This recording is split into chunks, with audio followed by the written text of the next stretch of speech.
this computer. Queridos amigos, buenas tardes, ¿cómo están? Aquí José Illescas desde Orantia, Toronto, en español. Los saludamos cordialmente, les damos la bienvenida a esta nueva sesión, hoy 12 de agosto 2026, en que vamos a continuar con nuestro documento difícil, el 118, que trata del Supremo, el último, el tiempo y el espacio.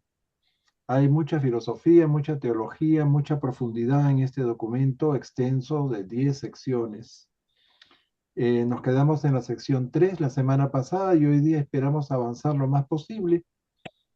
La verdad no creo que terminemos en esta sesión, que es nuestra sesión 215, y ya veremos. Vamos a hacer nuestro mejor esfuerzo para ver si podemos terminarla. Nos quedamos en la sección 4, que empieza en la página 1298, párrafo 1 del libro impreso original.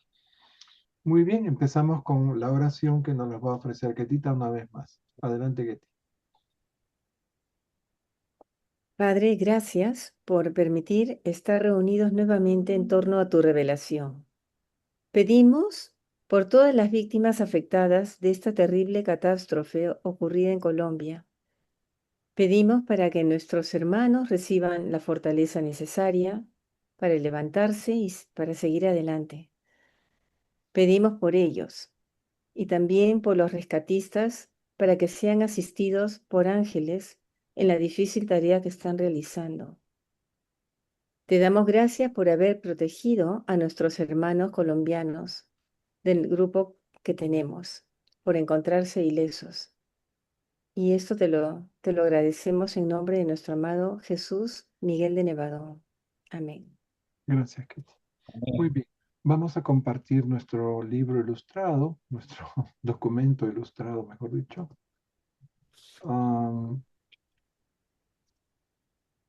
Y tratar de agrandarlo para que sea fácil de leer.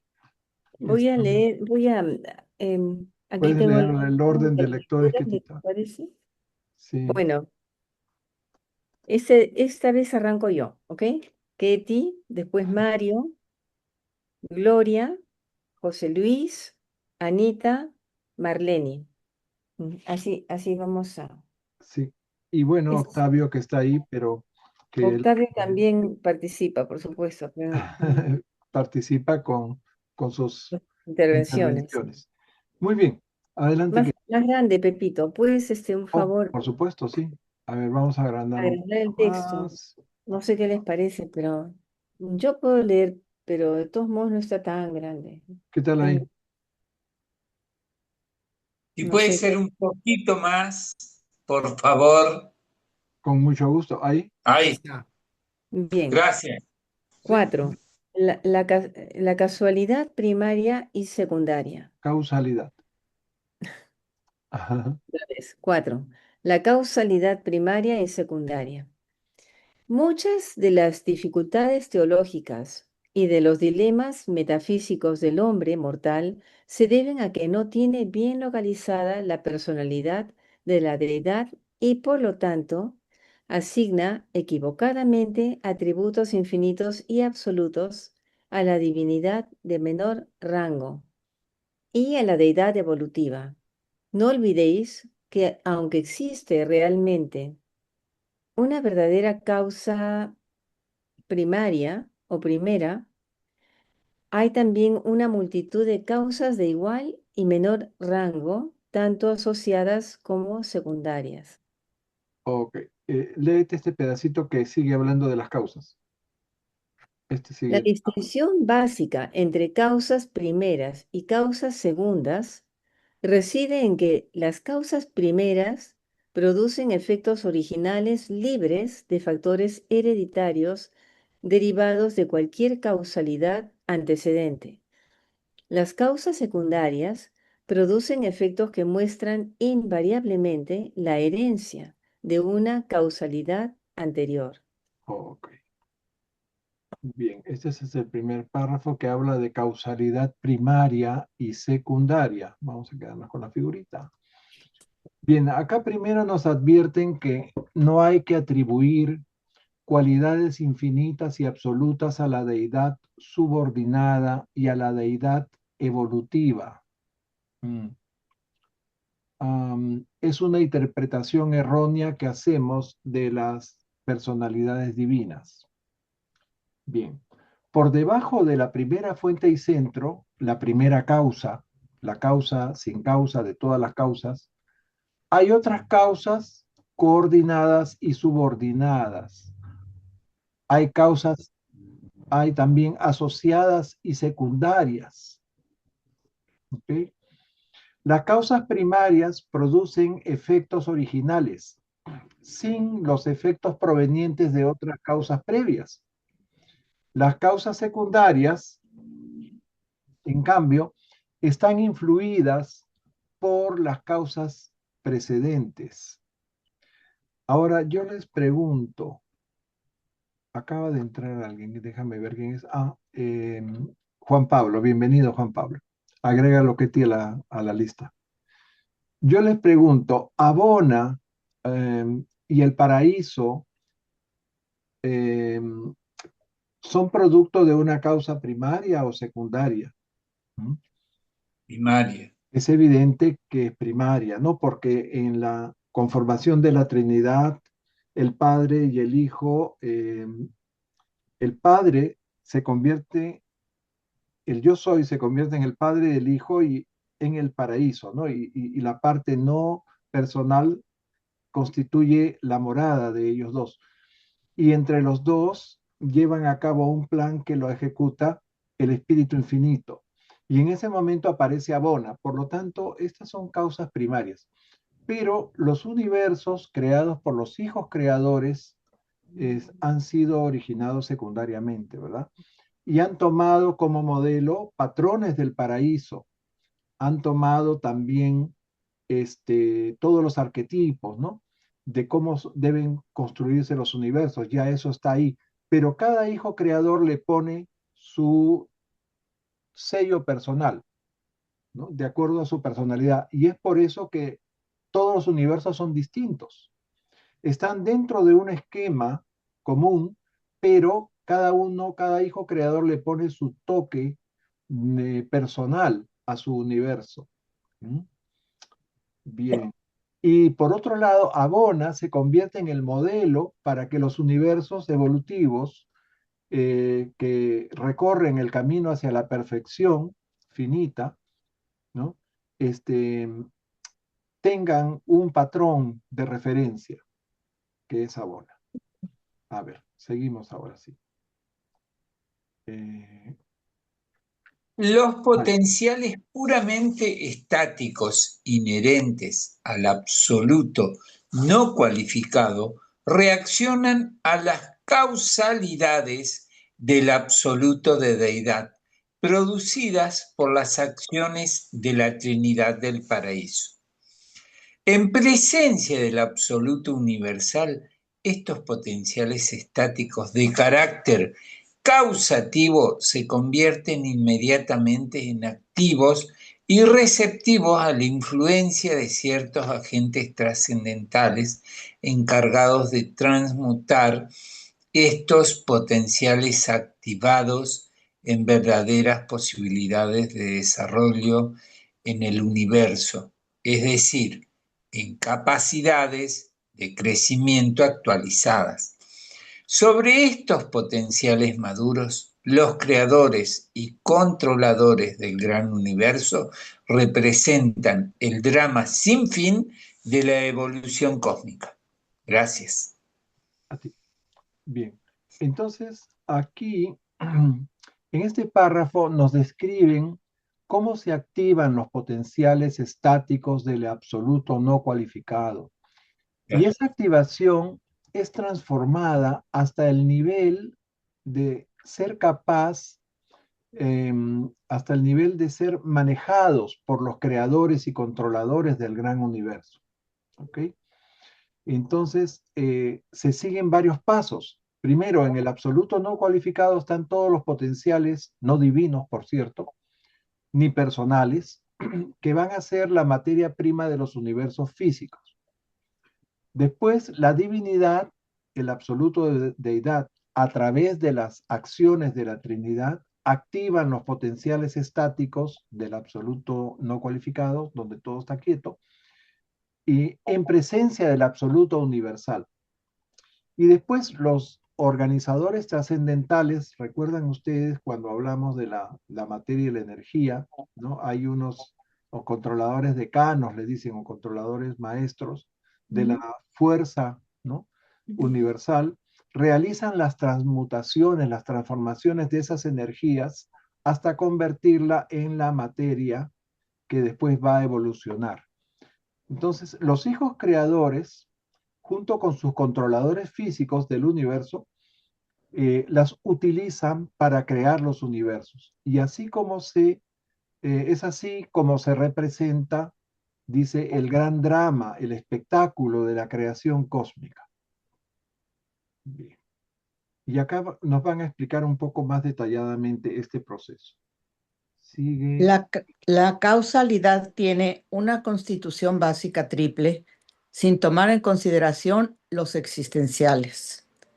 Tal como opera en esta edad del universo y respecto al nivel finito de los 7 superuniversos, se puede concebir como sigue. 1. La activación de los potenciales estáticos. Es el establecimiento del destino en el absoluto universal por las acciones del absoluto de deidad que opera en y sobre el absoluto no cualificado como consecuencia de los mandatos volitivos de la Trinidad del Paraíso. Sí. 2. El devenir de las capacidades del universo implica la transformación de potenciales no diferenciados en planes segregados y definidos. Es el acto de la ultimidad de la deidad y de los múltiples agentes del nivel trascendental. Estos actos se anticipan perfectamente a las necesidades futuras de todo el universo maestro.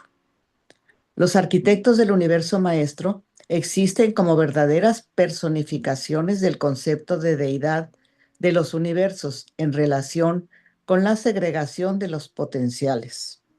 En último término, parece que sus planes están limitados, no en extensión en el espacio por la periferia conceptual del universo maestro, pero como planes no están considerados de ningún otro modo por el tiempo o el espacio. A ver, entonces, antes de avanzar un poco más, aquí nos están explicando la causación o causalidad, la cual es triple en su constitución básica. La causalidad varía según el nivel de la realidad, ya sea existencial, o la realidad finita o la realidad absonita, y según la era universal. Entonces, en esta era de los 7 superuniversos finitos, se puede concebir, dice, de esta manera. Primero hay una activación de los potenciales estáticos del absoluto no cualificado. Y esto es por mandato volitivo de la Trinidad. O sea, la Trinidad ordena que se activen esos potenciales necesarios para la creación del universo, de un universo. Ok, entonces, la volición parte, o sea, la decisión parte de la deidad absoluta y el destino se establece en el absoluto universal. En segundo lugar, la eventuación de las capacidades del universo. Acá lo mencionan el devenir, ¿no? ¿Por qué hablan de eventuación o devenir? Porque ya no es en la realidad finita, sino a nivel de universo maestro, está incluyendo lo absonito, ¿no? Entonces lo absonito no es creado, sino devenido, o también se dice eventuado, ¿no? Entonces, eso implica la transformación de los potenciales indiferenciados en planes segregados o derivados, o sea, que realizan los arquitectos del universo maestro. Bien, y esto está dentro de lo que es la ultimidad de la deidad, Dios último, ¿ok? Y sus múltiples agencias del nivel trascendental. Estos actos anticipan perfectamente las necesidades futuras de todo el universo maestro. Todo está planeado, como les digo, por los arquitectos del universo maestro, que son las encarnaciones vivientes del concepto de deidad de los universos, y sus planes no están condicionados por el tiempo ni el espacio, son trascendentales. Ahora vemos la tercera parte de esta creación. 3. La creación y evolución de los actuales del universo. Sobre un cosmos impregnado por la presencia productora de capacidades de la ultimidad de la deidad, los creadores supremos efectúan en el tiempo las transmutaciones de las potenciales maduros en los actuales experienciales. Dentro del universo maestro, toda actualización de la realidad potencial está limitada por su capacidad última de desarrollo y condicionada en sus etapas finales de emergencia por el espacio-tiempo. Los hijos creadores que salen del paraíso son, en actualidad, creadores transformativos en el sentido cósmico, pero esto no invalida en modo alguno el concepto que el hombre tiene de ellos como creadores. Desde el punto de vista finito, es indudable que pueden crear y crean.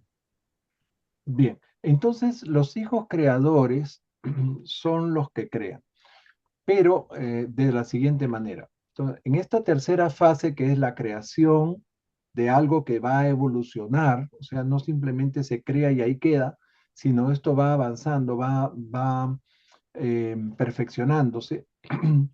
Y lo hacen sobre un cosmos impregnado de la presencia generadora de la llamada ultimidad de la deidad, que los creadores supremos operan transmutando los potenciales ya maduros, dicen, o sea, que han sido preparados por estos trascendentales, estos organizadores de la fuerza, estos decanos, ¿no? Y lo han transformado en lo que se llaman actuales experienciales. Bien, dentro del universo maestro, la actualización de todo el potencial de realidad está limitado por el máximo desarrollo de este Dios último. ¿Ok? Han visto que los 4 niveles exteriores del espacio por fuera de los superuniversos son solamente 4, y hasta ahí llegan los dominios del último. ¿Ok? Eso es la realidad absonita. Bien. Entonces, el último está entre lo que es el espacio-tiempo de los 7 superuniversos y estos 4 cinturones que vendrían a ser una realidad de espacio-tiempo trascendido, la realidad absonita. ¿Ok? Y llega hasta el extremo más distante del último cinturón de espacio exterior. Bien, y esto último que dice es interesante, porque dice, los hijos creadores venidos del paraíso son en realidad transformativos, son transformadores, pues lo que hacen en realidad es efectuar en el tiempo las transmutaciones de los potenciales maduros en actuales y actuales experienciales. Entonces, ¿no serían creadores? Para nosotros sí, porque solo ellos lo pueden hacer y lo hacen cada uno, como les decía, a su estilo, con su sello personal. Por eso que ningún universo es exactamente igual al otro. Bien, pasamos a la siguiente sección, omnipotencia y Me toca, Anita. composibilidad. 5. Ani. Omnipotencia y la composibilidad. La omnipotencia de la deidad no implica que tenga poder de hacer lo que no es posible hacer. Dentro del marco del espacio-tiempo y desde el punto de referencia intelectual de la comprensión mortal, ni siquiera el Dios infinito puede crear círculos cuadrados ni producir un mal que sea inherentemente bueno. Dios no puede hacer ninguna cosa que no sea como Dios. Semejante contradicción de términos filosóficos equivale a la no entidad e implica que nada se crea así. Un rasgo de la personalidad no puede a la vez ser y no ser como Dios. La composibilidad es innata al poder divino. Y todo esto se debe a que la omnipotencia no solo crea cosas que tienen una naturaleza, sino que además origina la naturaleza de todas las cosas y todos los seres. Bien. ¿Ustedes habían escuchado antes esta palabra composibilidad? Bien. Les cuento que no está en el diccionario. Y acá hay un problema lingüístico, de traducción lingüística, podríamos decir, en el título de esta sección. En inglés dice composibility, ¿ok? El cual tampoco tiene una traducción literal. Por lo tanto, no se ha traducido, simplemente se ha castellanizado como composibilidad, ¿no? Y como les decía, es una palabra que tampoco está en nuestro diccionario de la Real Academia.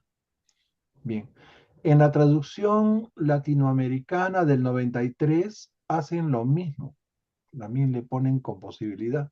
Y en la europea, la del 2009, la traducen como compatibilidad.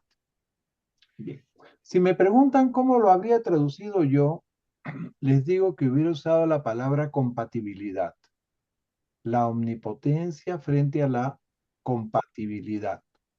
¿Por qué? Bien, en este primer párrafo se analiza, la omnipotencia de Dios. Dios es omnipotente, es decir, Dios todo lo puede, pero dentro de su naturaleza divina. O sea, Dios que es perfecto no puede hacer algo mal. Eso es incompatible, es imposible para Dios. Dios no puede hacer nada que no lleve el sello de su naturaleza perfecta. Ya. Y aquí entramos a un tema filosófico y moral. Yo les pregunto, entonces, ante la pregunta, ¿Dios creó el mal porque el mal existe? ¿No es cierto? Entonces, ¿de dónde viene el mal si Dios no lo creó? Porque Dios no puede crear nada malo, no puede hacer algo malo que después resulte bueno, ¿no? Bueno, vamos a detenernos un poco en esta parte que es muy importante. Ya hemos hablado en otros documentos del bien y el mal. Bien. Incluso representan al bien y al mal como fuerzas equivalentes, ¿no? Ponen a Dios y al diablo sentados frente a frente en un tablero de ajedrez, ¿no? Y a ver quién le gana la partida a quién. Eso no es así, ¿no? Y la respuesta va más allá de un sí o un no. El mal existe solo desde nuestra perspectiva finita y evolutiva, ¿ok? Para comenzar. En una realidad evolutiva que implica el aprendizaje, que implica el crecimiento, se crea un espacio para el mal potencial, o sea, para la equivocación, para que nos equivoquemos, para lo que no está completo, para lo imperfecto, ¿ok? Para el error, el cual muchas veces es involuntario. Por eso esa es la diferencia con el pecado. Bien, el error solo existe en nuestra realidad y su destino es desaparecer. ¿Cómo desaparece? A medida que nos vamos perfeccionando. ¿Ok? Por lo tanto, el mal es efímero, es algo que está, ¿no?, existiendo porque todavía no se han perfeccionado las cosas. Cuando más alejado de Dios estamos, más equivocados estamos y menos reales también somos, porque no está en la naturaleza de Dios el error o la imperfección, ¿verdad? A medida que nos acercamos a Dios, más cerca de la verdad y de la realidad estamos. ¿Ok? El bien y todo lo bueno, bello y verdadero está en la naturaleza de Dios, ¿verdad? El mal no tiene naturaleza, es simplemente la ausencia de Dios. El destino de los universos es la perfección. Entonces el mal irá desapareciendo a medida que nos hacemos más sabios, más verdaderos, más amorosos, habiendo tomado la decisión de hacer la voluntad de Dios, de ser perfectos. Al final, los universos llegarán al estado de luz y vida. Ese es nuestro destino. Es lo que Dios quiere y se dará en algún momento. No me digan cuándo. Bien, y eso implica personas y cosas. O sea, se perfeccionan las personas, se perfecciona también el planeta. Desaparecen la inestabilidad de los mundos, ¿no? Los terremotos, los huracanes, los temblores, las erupciones volcánicas, etcétera. ¿Ok?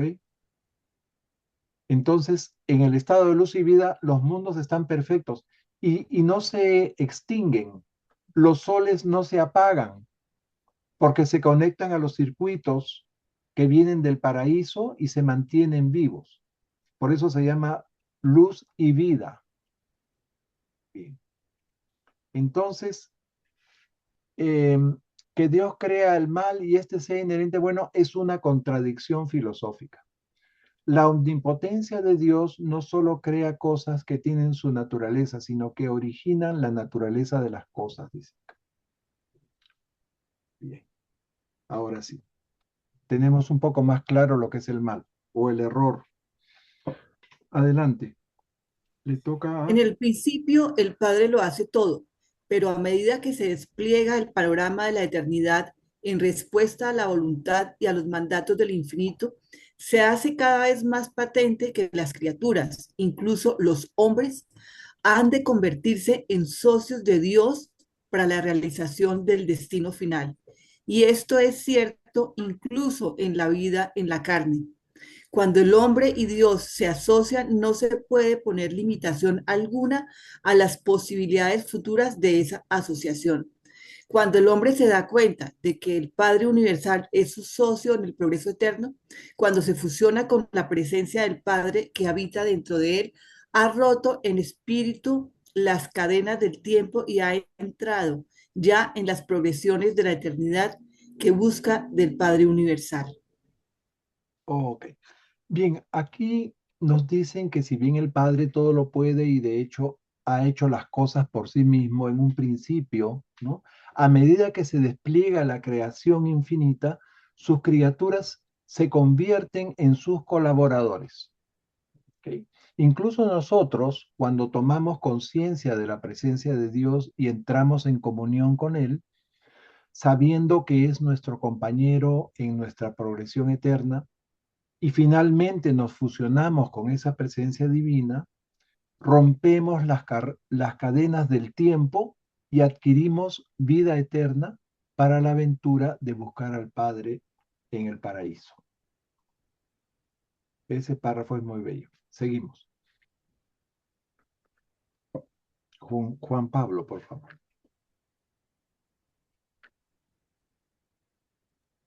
Perdón. La conciencia del mortal pasa del hecho al significado y luego al valor. La conciencia del creador pasa del valor del pensamiento al significado de la palabra hasta llegar al hecho de la acción.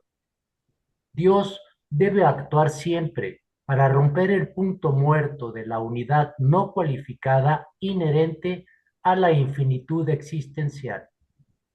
La deidad debe proporcionar siempre el patrón del universo, las personalidades perfectas, la verdad, la belleza y la bondad originales a las que todas las creaciones por debajo del nivel de deidad aspiran.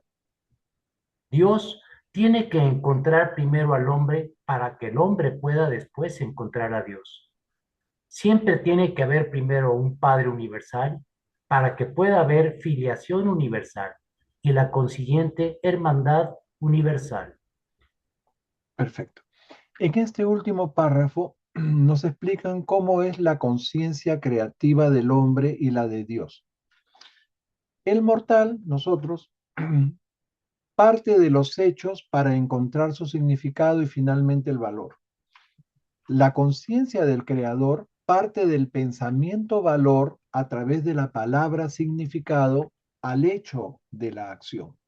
Dios debe siempre dar el primer paso, dice, para romper la unidad incalificada de la infinidad existencial. Él es el único que puede hacerlo. Dios proporciona un modelo para los universos, las personalidades perfectas, la verdad original, la belleza y la bondad, por las que nos esforzamos todas las criaturas ¿no? Y también los seres subdivinos.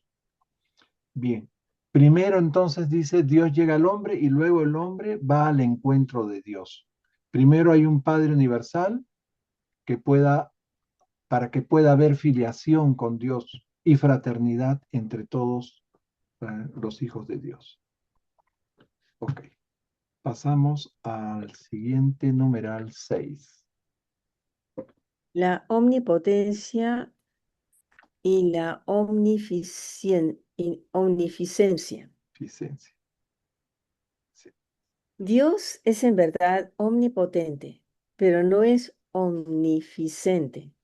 No hace personalmente todo lo que es hecho. La omnipotencia abarca el potencial de poder del Supremo Todopoderoso y del Ser Supremo. Pero los actos volitivos de Dios Supremo no son actividades personales de Dios infinito. A ver, ¿qué nos quieren decir acá? Dios todo lo puede, pero al mismo tiempo todo lo delega. O sea, no es omnificiente. Perdón, un instante, le estoy abriendo la Omnificente. puerta a Renato. Renato está entrando, Ketita. Agrégalo, por favor. Ok, Brenda. Ok, Renato, bienvenido. Gracias. Ok. Entonces, nos dice además que la omnipotencia del Padre abarca el potencial de poder del Supremo Todopoderoso y del Ser Supremo, pero no los actos volitivos de la personalidad espiritual del Supremo, ¿no? Dios Supremo. Dios como ser, como una deidad personal, toma sus propias decisiones, ¿verdad? Ok. Eso es todo lo que está en este párrafo. Seguimos. Sostener la omnificencia de la deidad primaria equivaldría a privar de derechos a casi 1 millón de hijos creadores del paraíso, por no mencionar a las innumerables huestes de ayudantes creativos concurrentes de otros órdenes.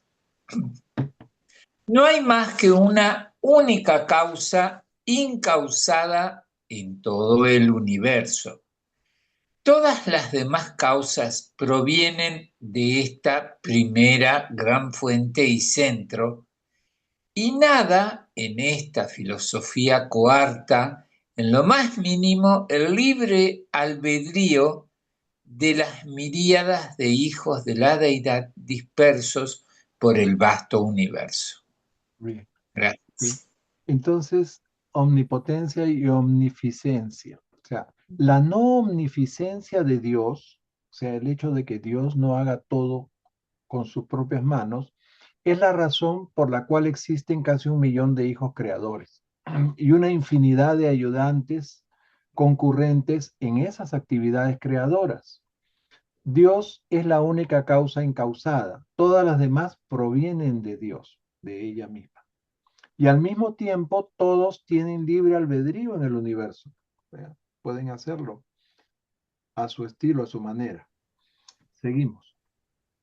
Dentro de un marco local podría parecer que la volición funciona como causa incausada, pero presenta indefectiblemente factores hereditarios que la relacionan con las causas primeras únicas, originales y absolutas. Sigue, por favor. Toda volición es relativa. En el sentido originario, solo el Padre Yo Soy posee una volición de carácter final. En el sentido absoluto, solo el Padre y el Hijo y el Espíritu muestran las prerrogativas de una volición no condicionada por el tiempo ni limitada por el espacio. El hombre mortal está dotado del libre albedrío, del poder de elegir, y aunque tal elección no es absoluta, es sin embargo relativamente final en el nivel finito y en lo que respecta al destino de la personalidad que elige. Ok, bien.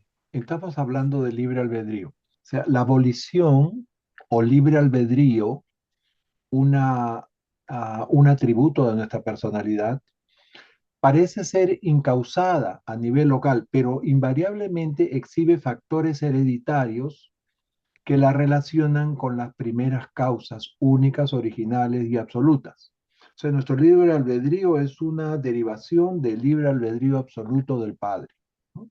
Él nos cede eso. Bien, el libre, y lo respeta mucho.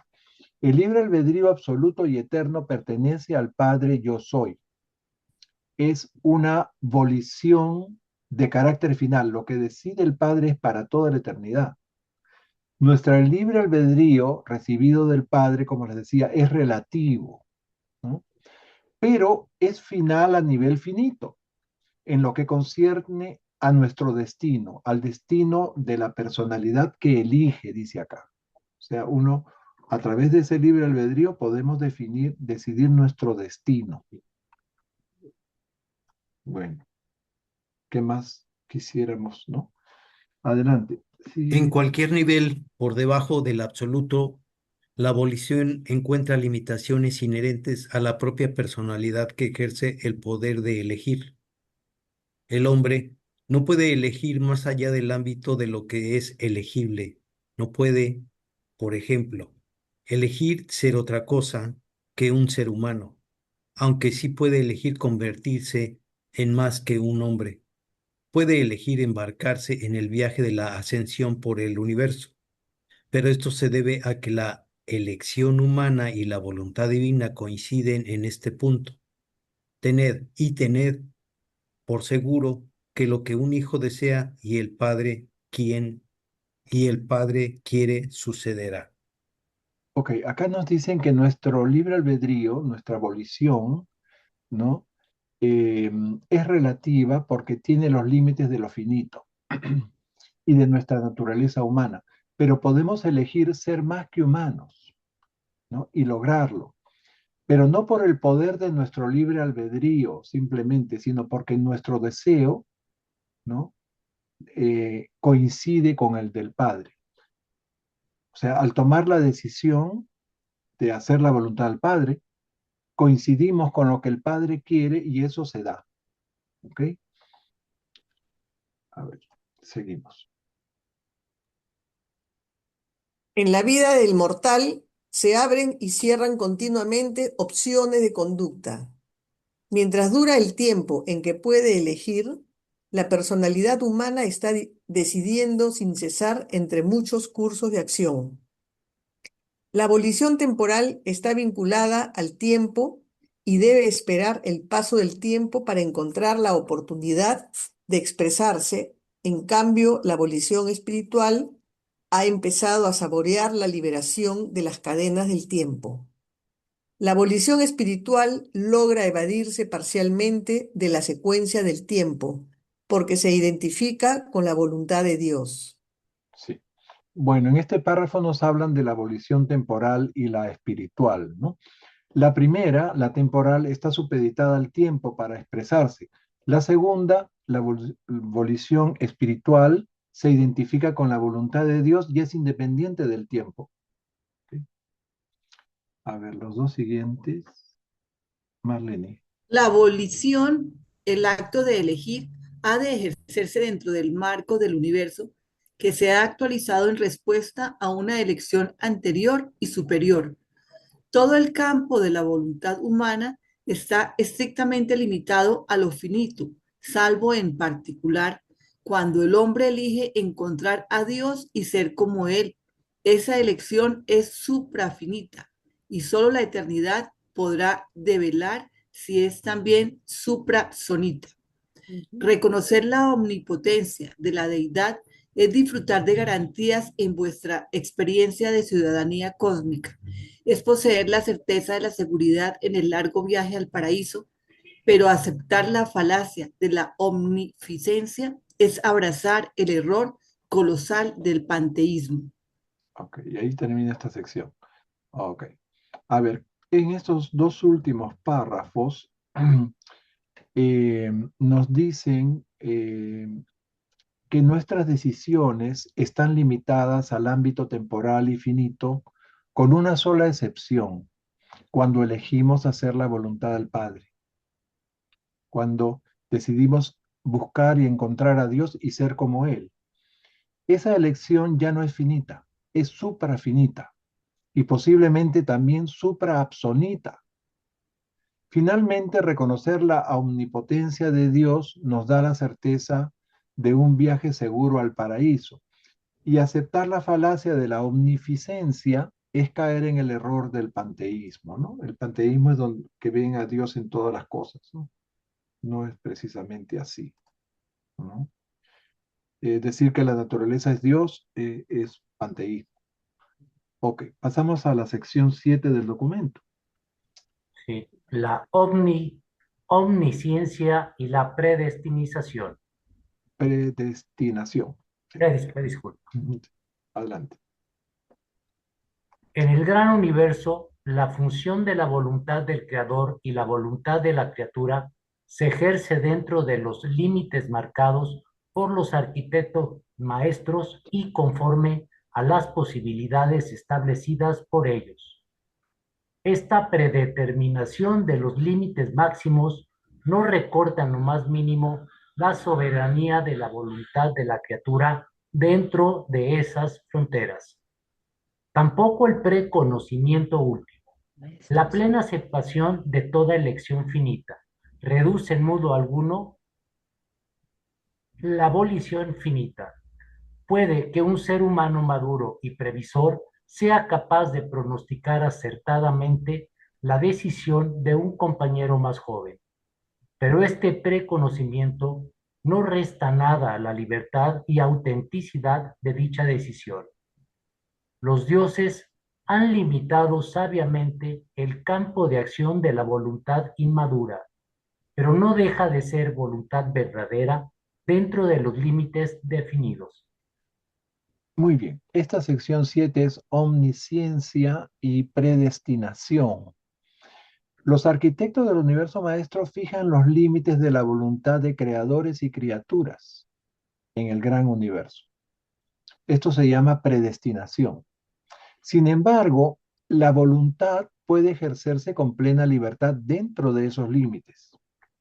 Así también el hecho de que la deidad tiene pleno conocimiento previo, o sea, tiene omnisciencia de todas las decisiones de todos los seres, no reduce para nada la libertad de elegir de esos seres. ¿Ok? De igual manera, una persona puede predecir acertadamente la decisión de otra y ese preconocimiento no le quita libertad a la persona que elige por sí misma, ¿verdad? Finalmente, el hecho de que los dioses hayan puesto límites al campo de acción de la voluntad, ¿no? Esa voluntad no deja de ser real dentro de esos límites. Bien, seguimos. Me tocaría Renato. Adelante, Renato.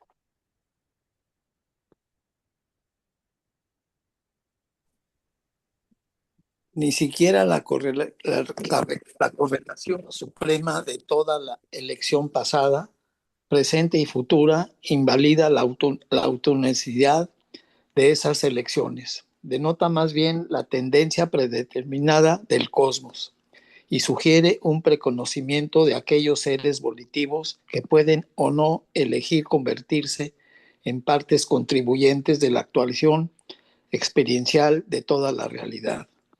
Miren, la tendencia predeterminada del cosmos.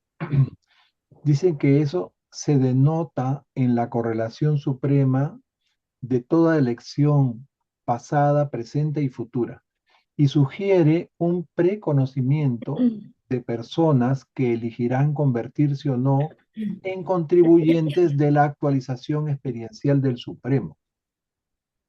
Okay. Bien, Seguimos. ya. El error en la elección finita está ligado al tiempo y limitado por el tiempo. Solo puede existir en el tiempo y dentro de la presencia evolutiva del Ser Supremo. Esas elecciones erróneas son posibles en el tiempo e indican, además de la incompleción del Supremo, que las criaturas inmaduras han de ser dotadas de cierta gama de elección para que puedan beneficiarse de la progresión en el universo al tomar contacto con la realidad por su propia voluntad. Ok, Aquí nos dicen que el error en la elección tiene una fecha límite, hasta el final de la actualización del Supremo. ¿Ok? Eh, si se puede hacer una elección errónea, significa que el Supremo todavía no está completo. ¿Mm? No ha terminado de actualizarse. Y que las criaturas pueden gozar del progreso del universo al no contribuir o no contribuir a su realidad a través del libre albedrío. ¿Ok? Uno decide si vemos el progreso o simplemente nos quedamos en el camino, ¿no? Bien, seguimos. El pecado en el espacio condicionado por el tiempo demuestra claramente la libertad temporal, incluso la licencia de la voluntad finita. El pecado ilustra la inmadurez de la voluntad relativamente soberana de la personalidad que, deslumbrada por la libertad, no alcanza a percibir las obligaciones y los deberes supremos de la ciudadanía cósmica. Bien, en este corto párrafo nos dan un nuevo enfoque del pecado. Nos dicen que el pecado representa la inmadurez deslumbrada por la libertad de elegir, lo cual hace que la persona falle en la percepción de sus obligaciones y deberes supremos de la ciudadanía cósmica, ¿no? Seguimos. Ahora la iniquidad. La iniquidad. La iniquidad existente en los dominios finitos revela la realidad transitoria de toda yoidad no identificada con Dios. Solo cuando una criatura se identifica con Dios, llega a ser verdaderamente real en los universos. La personalidad finita no se crea a sí misma, pero sí determina su propio destino en el escenario de elección de los superuniversos. Bien, entonces nos están diciendo que la iniquidad en los dominios finitos, en nuestra realidad, revela una realidad transitoria de una identidad no identificada con Dios. La realidad plena de una personalidad solo se logra cuando esa personalidad se identifica libremente con Dios. Esa elección por libre albedrío determina nuestro destino. Seguimos. El otorgamiento de la vida hace a los sistemas de energía material capaces de autoperpetuarse, autopropagarse y autoadaptarse. El otorgamiento de la personalidad confiere a los organismos vivos las prerrogativas adicionales de autodeterminación, de autoevolución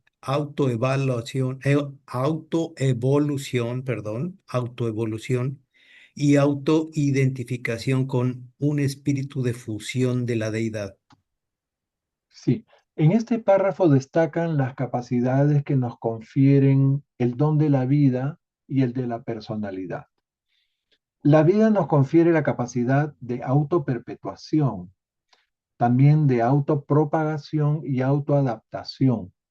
La personalidad nos otorga las prerrogativas de autodeterminación, autoevolución y autoidentificación con un espíritu divino. O sea, eso es gracias a la personalidad. Seguimos. Queda claro eso, ¿no? Estos párrafos cortos creo que bueno, los estoy repitiendo con mis palabras simplemente. Ya, adelante. Los organismos vivos subpersonales denotan la existencia de una mente que activa la materia-energía, primero en forma de controladores físicos y luego como espíritus mente adjutores. La dotación de personalidad proviene del Padre y confiere al sistema vivo prerrogativas únicas de elección. Pero si la personalidad tiene la prerrogativa de elegir voluntariamente identificarse con la realidad, y si esta elección es libre y auténtica, la personalidad en vías de evolución tiene que tener también la opción de confundirse, descomponerse y destruirse. La posibilidad de autodestrucción cósmica es inevitable si la personalidad que evoluciona ha de ser verdaderamente libre en el ejercicio de su voluntad finita. Bien, este párrafo es muy importante. Compara una vida dotada de personalidad y una vida que no tiene personalidad, que la ponen como vida subpersonal. Los seres sin personalidad viven por la energía materia que activa la mente, primero como controladores físicos y luego como espíritus mente adjutores. O sea, esta vida es la de los animales, ¿no? Los animales también tienen mente y están bajo la influencia de los espíritus mente adjutores, pero solo 5 de los 7 no tienen ni adoración ni sabiduría. Ahora, los seres que el Padre ha dotado de personalidad tienen la prerrogativa, además de poder elegir, o sea, tienen libre albedrío y pueden elegir voluntariamente su identificación con la realidad, ¿no? O no. Pero al mismo tiempo, esa misma capacidad implica la opción de destruirse, dice, de hacerse confusa, disruptiva y autodestructiva. Entonces, la posibilidad de autodestrucción es inevitable si esa personalidad ha de ser verdaderamente libre para elegir, ¿no? ¿Ok? Eliges, pero también puedes destruirte. Pasamos al último párrafo. Por este motivo, la seguridad aconseja restringir los límites de elección de la personalidad en todos los niveles inferiores de existencia. La capacidad de elección se va liberando gradualmente durante el ascenso por los universos y termina por aproximarse a la libertad divina cuando la personalidad ascendente alcanza el estatus de divinidad, la supremacía en la consagración a los propósitos del universo, la compleción en el logro de la sabiduría cósmica y el carácter final de identificación de la criatura con la voluntad y el camino de Dios. Ok. Bueno, en este último párrafo revelan que la libre elección de las personas es más restringida en los niveles inferiores de existencia y que esa libertad de elegir se va ampliando progresivamente a medida que se asciende hasta llegar a una libertad casi divina, dice, cuando el ascendente alcanza el estatus de divinidad, la culminación de la sabiduría cósmica y la identificación definitiva con la voluntad y el camino de Dios. Ok. Entramos a la sección número 8. 8. El control y el sobrecontrol. En las creaciones del espacio-tiempo, el libre albedrío está cercado por restricciones y limitaciones. La evolución de la vida material es primero mecánica, luego está activada por la mente y tras el otorgamiento de la personalidad puede llegar a estar dirigida por el espíritu. En los mundos habitados, la evolución orgánica está limitada físicamente por los potenciales de las implantaciones originales de vida física de los portadores de vida. Ok. Bueno, control y supercontrol. En las creaciones, espacio-tiempo, la nuestra, ¿no? Nuestro libre albedrío está enmarcado, está limitado por ciertas restricciones, ¿no? La vida evoluciona primeramente de forma mecánica, luego activada por la mente y luego de recibir la personalidad puede ser guiada por el espíritu. ¿Ok? Acá vemos las 3 formas de vida, ¿no? Desde la más primitiva hasta la vida humana. Los portadores de vida implantan la vida en los mundos y la evolución de esa implantación original está limitada físicamente por el potencial de dichos implantes, o sea, de la forma como ellos han diseñado esa vida y cómo va a evolucionar esa vida. Seguimos.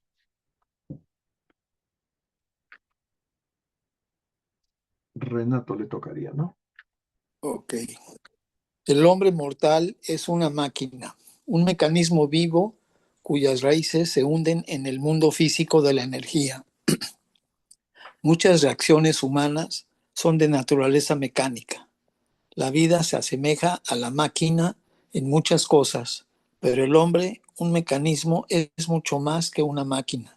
Está dotado de mente y habitado por un espíritu. Y aunque durante su vida material no pueda liberarse nunca del mecanismo electrónico, su existencia puede aprender a subordinar cada vez más la máquina de la vida física a la sabiduría directiva de la expresión de la experiencia mediante el proceso de consagrar su mente humana a seguir los impulsos espirituales del ajustador del pensamiento que mora en su interior. Muy bien. Este párrafo es bien biológico. Bueno, en otras partes del libro hemos leído que nuestro cuerpo es como una máquina electroquímica, ¿no? Cuya biología es un mecanismo diseñado para aprovechar y muy eficientemente las bases físico-químicas de la energía física. Es fascinante cómo el organismo funciona tan eficientemente como la mejor máquina, ¿no? Ustedes saben, las máquinas se evalúan por su rendimiento, ¿no? ¿Qué porcentaje? La máquina humana es casi al 100% de rendimiento. Eh, Porque incluso es capaz de autorrepararse, ¿no? El cuerpo humano, si uno le da las condiciones, puede curarse solo, ¿no? Yo se los digo porque he estudiado a fondo la fisiología y la patología del cuerpo humano. Bueno, todo funciona de forma mecánica y predecible en el cuerpo. Y muchas de nuestras reacciones son también mecánicas y predecibles. El revelador nos dice, incluso nuestra vida es muy mecánica. Bueno, no podemos escapar de la mecánica química y eléctrica mientras vivamos con este cuerpo, ¿no? De carne y hueso. Pero el ser humano es mucho más que una máquina electroquímica, ¿no? Está dotado de mente y habitado por un espíritu divino, por el mismo Padre. Y podemos aprender a dominar esa máquina físico-vital a través de la sabiduría directiva de la experiencia que consagra la mente humana a los impulsos espirituales del ajustador del pensamiento. Seguimos. El espíritu libera la función de la voluntad y el mecanismo la limita. La elección imperfecta, no controlada por el mecanismo ni identificada con el espíritu, es peligrosa e inestable. La dominación mecánica asegura la estabilidad a expensas del progreso. Mediante la alianza con el espíritu, la elección queda liberada del nivel físico al tiempo que adquiere la estabilidad divina, fruto de una visión interior aumentada del universo y una mayor comprensión cósmica. Ok. ¿Qué nos quieren decir acá? Bueno, ya sabemos que la voluntad es relativa y está limitada, ¿no? Por el mecanismo y al mismo tiempo liberada por el espíritu. Las limitaciones impuestas por el control mecánico son necesarias, pues una mala elección no identificada con el espíritu y no controlada por el mecanismo es inestable y dice peligrosa. Entonces, el dominio mecánico garantiza estabilidad, ¿no? A costa de progreso, pero la alianza espiritual nos libera del plano físico y nos asegura otro tipo de estabilidad, la estabilidad divina, gracias a una mayor comprensión, dice, ¿no? De las cosas, del cosmos. Seguimos. Mario. Mario se ha disculpado por un momento, va a regresar. Glorita, por favor. ¿Glorita está todavía? Sí, aquí estoy. Adelante. El gran peligro que acecha a la criatura es liberarse de las cadenas del mecanismo de la vida sin compensar esta pérdida de estabilidad mediante un enlace funcional armonioso con el espíritu. Cuando la elección de las criaturas se ha liberado relativamente de la estabilidad mecánica, puede seguir intentando autoliberarse con independencia de una mayor identificación con el espíritu. Bueno, yo entiendo esto como que nos advierten de un peligro. Si perdemos la estabilidad o a falta de una conexión armoniosa con el espíritu, podemos excedernos en nuestra libertad de elegir, ¿no? O sea, podemos entrar en lo que se llama el libertinaje, ¿no? Querer hacer lo que uno quiere, perjudicando a otros. A ver, seguimos. Creo que acá van a ampliar un poco más eso. El principio general de la evolución biológica hace imposible que aparezcan en los mundos habitados hombres primitivos dotados de una buena capacidad de autocontrol. Por eso el propio diseño creativo que planeó la evolución establece las restricciones externas de tiempo y espacio, de hambre y miedo, que circunscriben eficazmente el campo de elección subespiritual de esas criaturas no cultivadas. A medida que la mente del hombre va superando barreras cada vez más difíciles, este mismo diseño creativo va acumulando lentamente la herencia racial de sabiduría experiencial penosamente adquirida. Dicho de otro modo, el plan tiene previstos equilibrar la disminución de las restricciones externas con el aumento de las internas. Bueno, este párrafo se me hace difícil de comprender. Bueno, seguimos en lo que es control y sobrecontrol, esa es esta sección, ¿no es cierto? Aparentemente el hombre primitivo tenía poca espiritualidad porque estaba más preocupado de conseguir alimentos, ¿verdad? O de defenderse de los peligros que le acechaban. ¿Mm? Y eso estaba en su diseño evolutivo. Y a medida que la mente humana supera esas barreras, ese mismo modelo evolutivo propicia la acumulación de sabiduría experiencial que le permite lograr un equilibrio entre la disminución de las limitaciones externas y el aumento de las internas. Es decir, menos limitaciones biológicas y materiales equilibradas con mayores responsabilidades inducidas por el espíritu interior. ¿Ok? Bueno, y creo que, a ver, este es el último. No, seguimos. ¿Qué más dicen acá?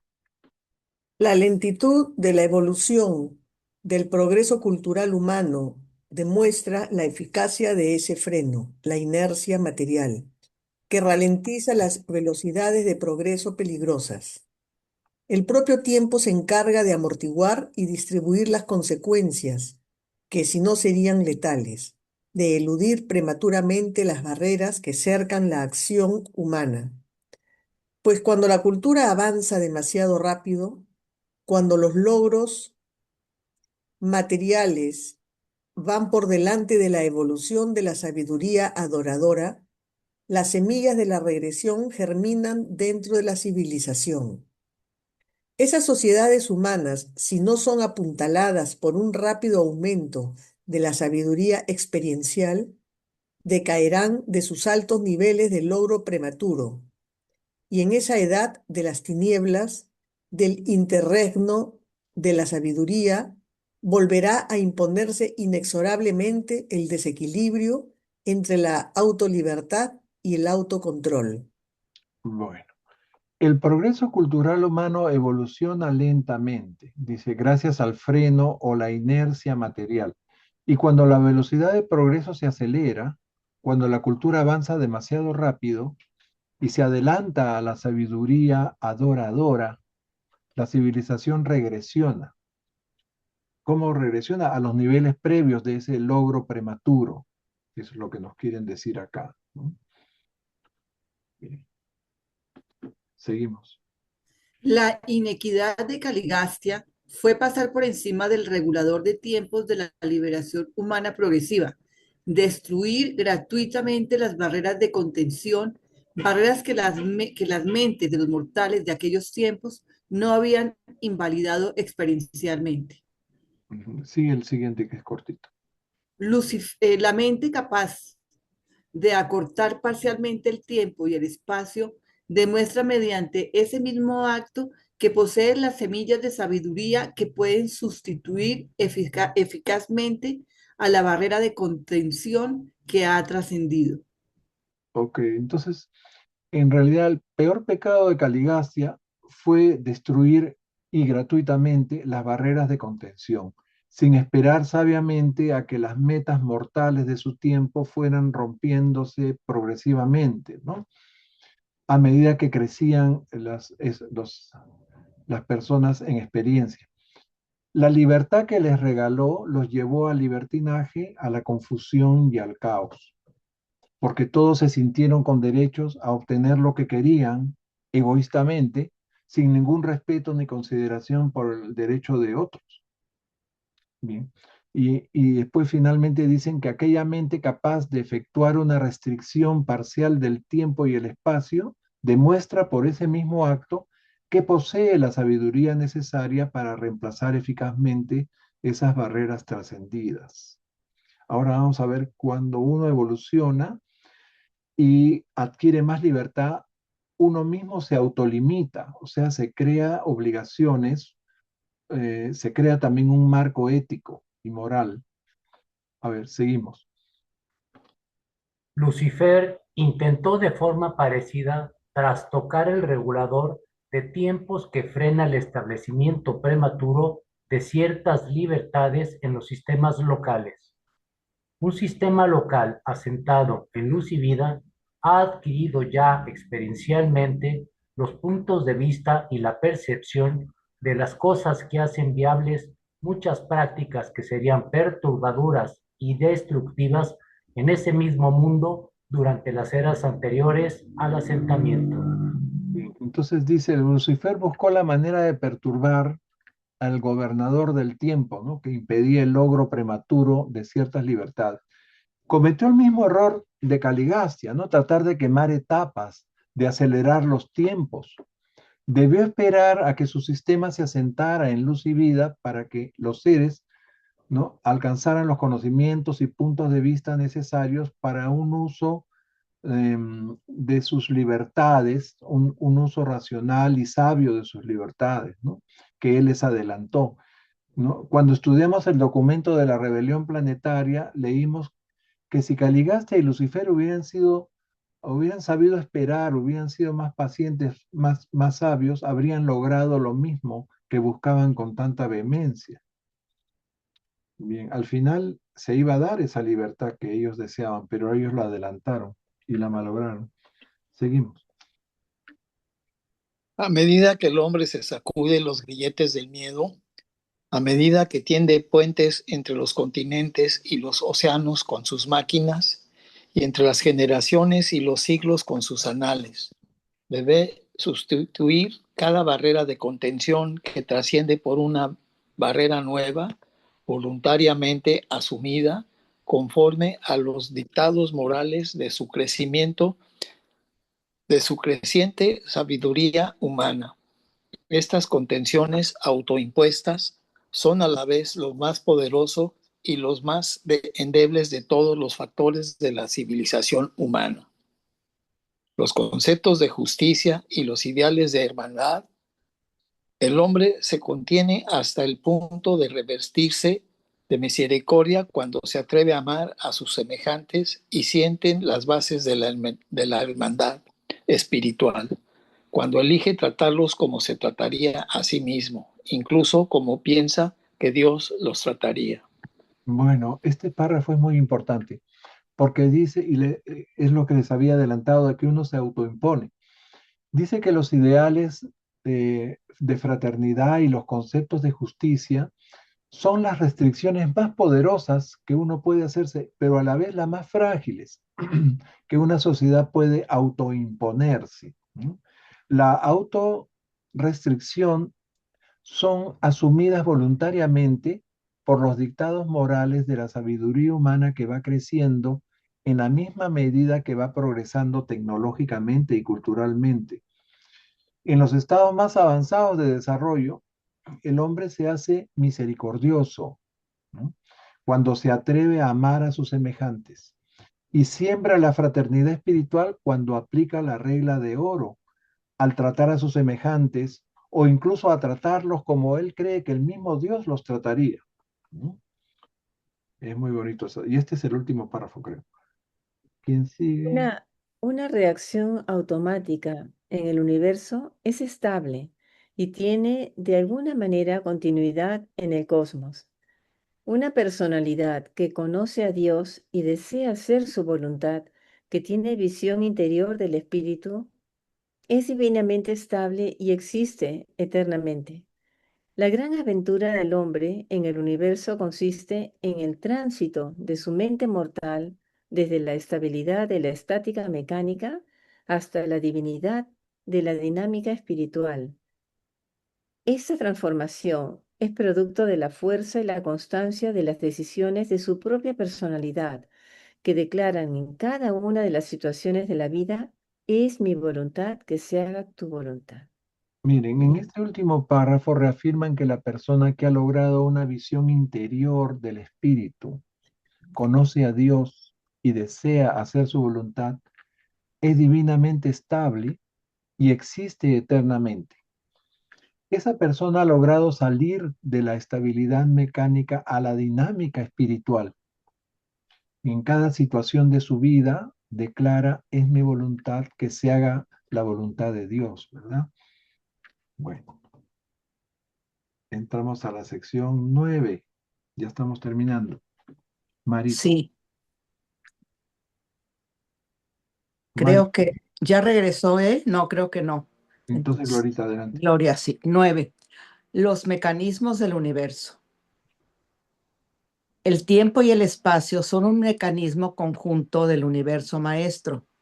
Son los dispositivos que permiten a las criaturas finitas coexistir en el cosmos con el infinito.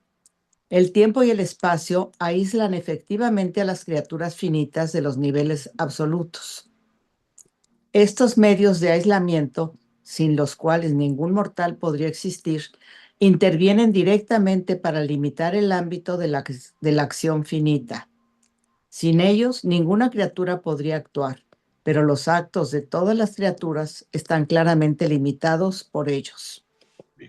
Nosotros, en el espacio-tiempo, estamos viviendo, perdón, en una realidad totalmente distinta y completamente aislada de la realidad absoluta. El espacio-tiempo es un mecanismo que actúa en el universo maestro y permite que podamos coexistir con el cosmos infinito. El mecanismo del espacio-tiempo permite que actuemos, pero dentro de un ámbito de acción limitado. Es así que nuestro libre albedrío, unido a la capacidad de actuar, es limitado también. Sin embargo, nuestro poder de elección, nuestra voluntad, es soberana. Seguimos. Los mecanismos producidos por mentes superiores liberan sus fuentes creativas, pero limitan invariablemente en cierta medida la acción de todas las inteligencias de menor rango. Para las criaturas de los universos, esta limitación se muestra bajo la forma del mecanismo de los universos. El libre albedrío del hombre no es total, su ámbito de elección es limitado, pero dentro de este campo de elección, su voluntad es relativamente soberana. Por ahí tiene Sí. Octavio levantada la mano desde hace rato. Oh, perdón, no lo había visto. Adelante, Octavio. No sé por qué no veo bien acá. Hermanitos, voy a saludarlos nada más porque Sí. ya pasó y se me olvidó que iba a comentar, una disculpa. Oh, Pero me da gusto saludarlos. Buenas tardes. buenas tardes, Octavio. Siempre bienvenido. Y gracias por la intención, muy amable. Y ya. Si me acuerdo, lo vuelvo a levantar. Gracias. Ok, Octavio. Ahora sí, seguimos entonces. Estamos screen sharing. ¿Qué pasó acá? Que está como pausado. ¿Qué pasaba acá? No sé. Creo que me he salido sin querer, queriendo. A ver, vamos a volver al documento. Ya. Lo ven ahí, ¿no? Ok.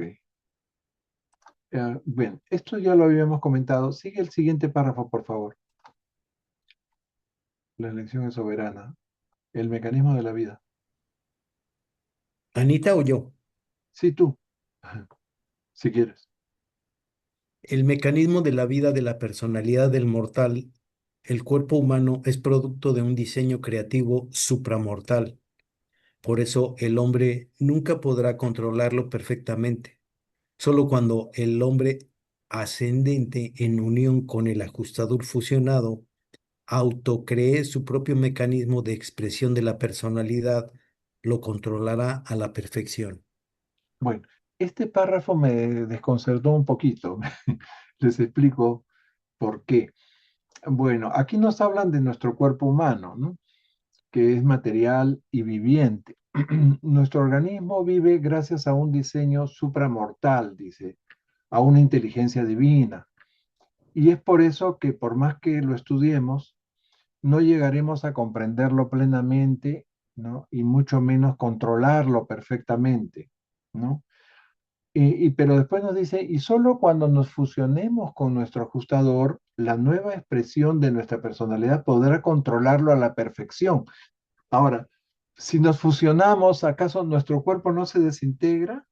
¿No? Entonces, ¿ya para qué nos sirve conocer nuestro cuerpo si ya no vamos a tener cuerpo, ¿no? Por eso les digo que me desconcertó un poco este párrafo. Seguimos. El gran universo es mecanismo y organismo a la vez. Es, me- es mecánico y vivo. Un mecanismo vivo activado por una mente suprema que se coordina con un espíritu supremo y se expresa en los niveles máximos de unificación de poder y personalidad bajo la forma de ser supremo. Negar el mecanismo de la creación finita es negar un hecho y desechar una realidad. Sigue el siguiente que es cortito también. Los mecanismos son productos de la mente, de una mente creativa que actúa sobre y en los potenciales cósmicos. Los mecanismos son las cristalizaciones fijas del pensamiento del creador y funcionan siempre conforme al concepto volitivo que los originó. Pero la intencionalidad de cualquier mecanismo está en su origen, no en su función. Ok. A ver, bien.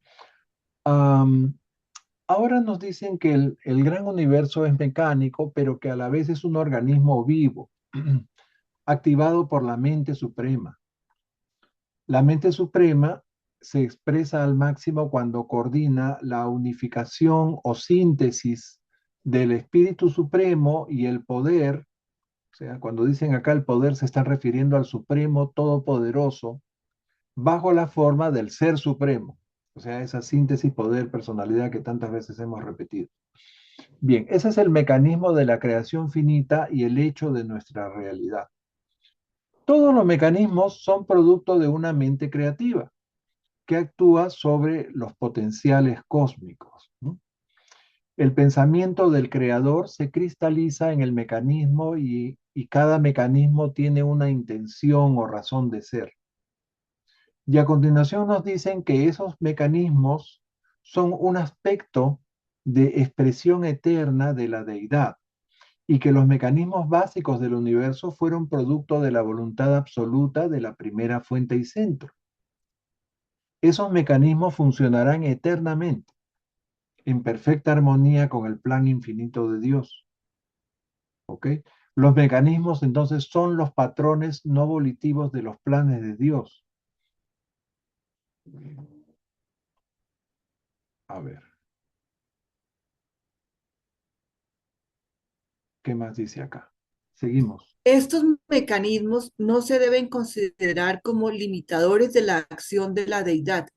De hecho, la deidad ha conseguido un aspecto de expresión eterna en los mismos mecanismos.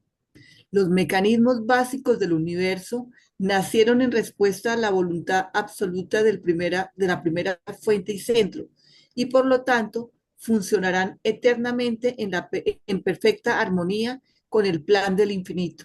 En realidad, son los patrones no evolutivos de ese mismo plan. Sigue, por favor. Comprendemos un poco cómo se correlaciona el mecanismo del paraíso con la personalidad del Hijo Eterno mediante la fusión del actor conjunto. También tenemos teorías sobre las operaciones del absoluto universal relativas a los mecanismos teóricos del absoluto no cualificado y a la persona potencial del absoluto de deidad. En cuanto a las deidades evolutivas del Supremo y del Último, observamos que ciertos aspectos impersonales se están uniendo con sus equivalentes volitivos y se está desarrollando así una nueva relación entre el patrón y la persona. Bien, estos párrafos están hablando de estas dos. Recuerdan las triodidades, ¿no? Esta es la triodidad de actualidad y esta es la triodidad de potencialidad, ¿no? Bueno, habíamos dicho que esos mecanismos son un aspecto de expresión de la deidad y que los mecanismos básicos del universo fueron producto de la voluntad absoluta de la primera fuente y centro. Además, esos mecanismos funcionan eternamente en perfecta armonía con el plan infinito de Dios. Bien. Y aquí nos están hablando de las dos triodidades, esas asociaciones de los absolutos en donde no interviene el Padre. En la triodidad de actualidad, que es el Hijo y el Espíritu, relacionándose con el mecanismo del paraíso. ¿Ok? Y en la triodidad de potencialidad, el absoluto de deidad, la persona potencial, se asocia a los mecanismos del absoluto no cualificado y se estabilizan con el absoluto universal. ¿Ok? Y en cuanto a las deidades evolutivas, el supremo y el último, las inteligencias celestiales observan que se están uniendo a ciertos aspectos impersonales, no dicen cuáles, de una nueva relación entre el patrón o el arquetipo y la persona. Eso yo no lo he podido desmenuzar más. A ver, seguimos. En la eternidad del pasado, el Padre y el Hijo encontraron su unión en la unidad de expresión del Espíritu Infinito. Si en la eternidad del futuro los hijos creadores y los espíritus creativos de los universos locales del tiempo y el espacio llegaran a unirse creativamente en los dominios del espacio exterior, ¿qué crearía esta unidad como expresión conjunta de sus naturalezas divinas? Es posible que presenciemos una manifestación hasta ahora no revelada de la deidad última, un tipo nuevo de superadministrador.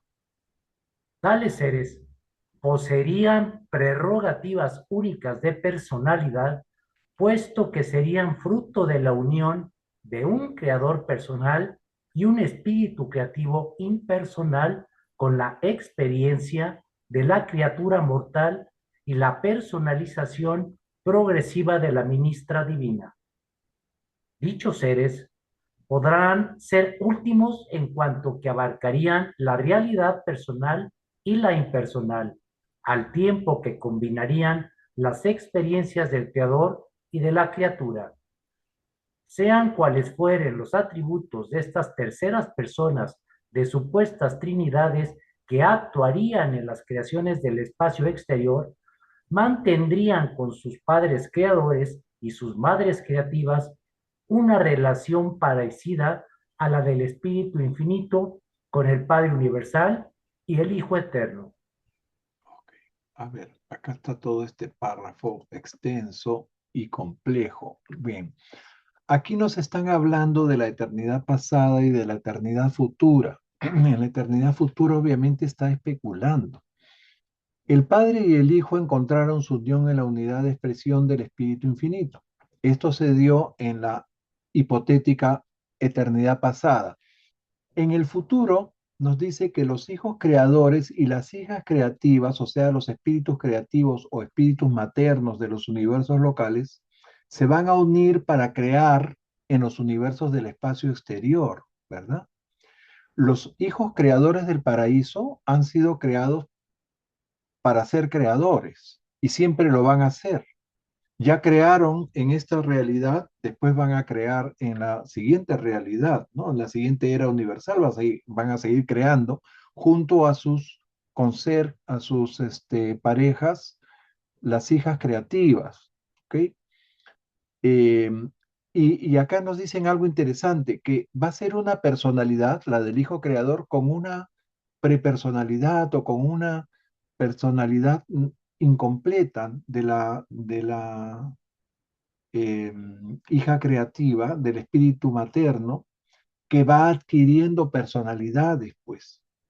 Bueno, y dice que probablemente una manifestación aún no revelada de la deidad última, que se va a constituir en un nuevo superadministrador. Bien, y que los seres creados por ellos tendrían características únicas de personalidad al ser producto de un creador personal y una madre o el espíritu creativo impersonal. Yo pensaba que, aquí les transmito mi duda, ¿no? Que la madre divina adquiere personalidad en el momento en que eh, da el soplo de vida a los diseños biológicos creados por los portadores de vida, ¿no? Pero bueno, aquí este revelador nos está diciendo que todavía es impersonal. Bueno, y esos seres que podrían ser de naturaleza última, ¿no? Claro, ya están en otra realidad, eh, están abarcando una realidad personal e impersonal junto con las experiencias de creador y criatura, y tendrían una relación con sus progenitores, o sea, con este hijo creador y esta hija creativa, parecida a la relación del Espíritu Infinito con el Padre y el Hijo. Bueno, como les digo, esta es una cosa especulativa del revelador. Seguimos.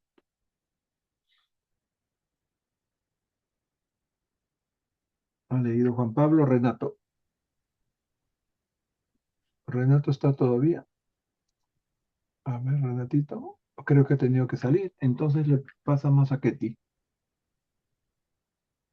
Dios Supremo es la personalización de toda la experiencia del universo, la focalización de toda la evolución finita, la maximización de toda la realidad de las criaturas, la consumación de la sabiduría cósmica, la personificación de la belleza armoniosa de las galaxias del tiempo, la verdad de los significados cósmicos de la mente y la bondad de los valores supremos del espíritu.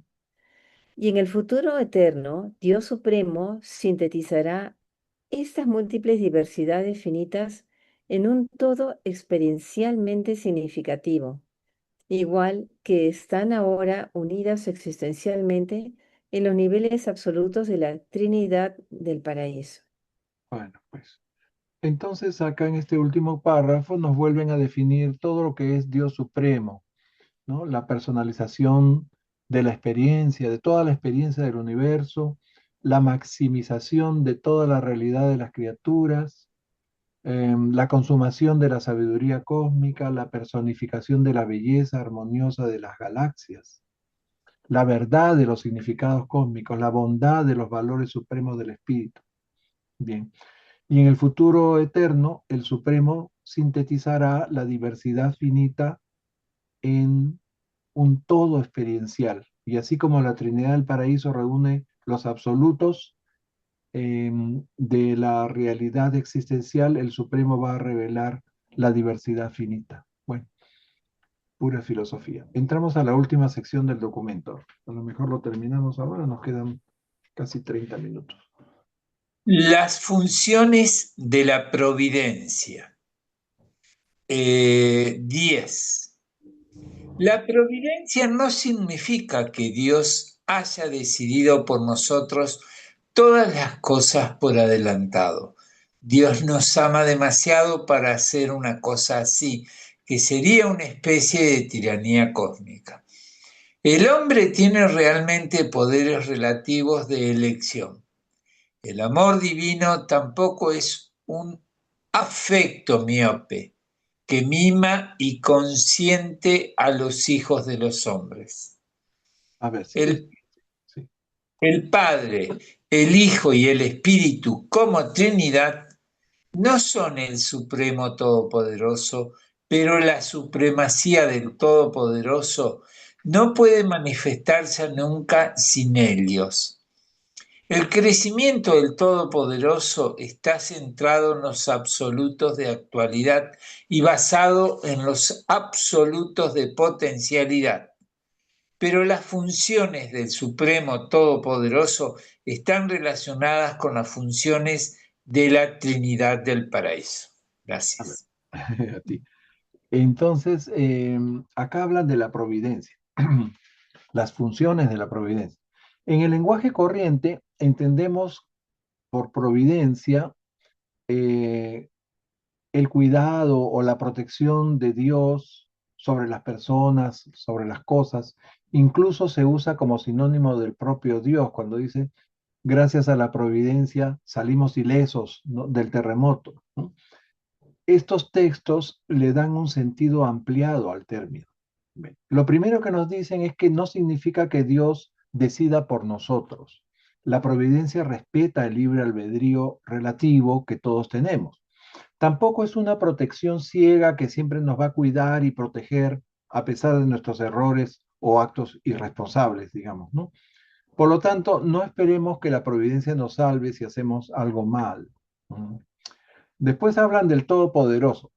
En ese párrafo nos recuerdan que el Supremo Todopoderoso no es la Trinidad, pero que no podría manifestarse sin la Trinidad.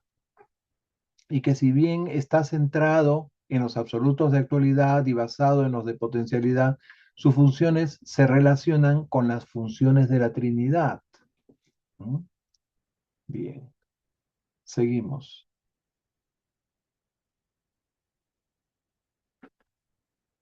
Glorita. Glorita está. Tuvo que salir. Entonces, José Luis. Parece que en el Ser Supremo la personalidad de esta deidad experiencial está volviendo a unir parcialmente todos los aspectos de la actividad del universo. Por eso cuando deseamos ver a la Trinidad como un solo Dios, y si limitamos este concepto al gran universo conocido y organizado en el presente, descubrimos que el Ser Supremo en vías de evolución es la representación parcial de la Trinidad del paraíso y encontramos además que esta deidad suprema está evolucionando como la síntesis de la personalidad de la materia, la mente y el espíritu finitos del gran universo. Ok. Bueno, entonces, en este párrafo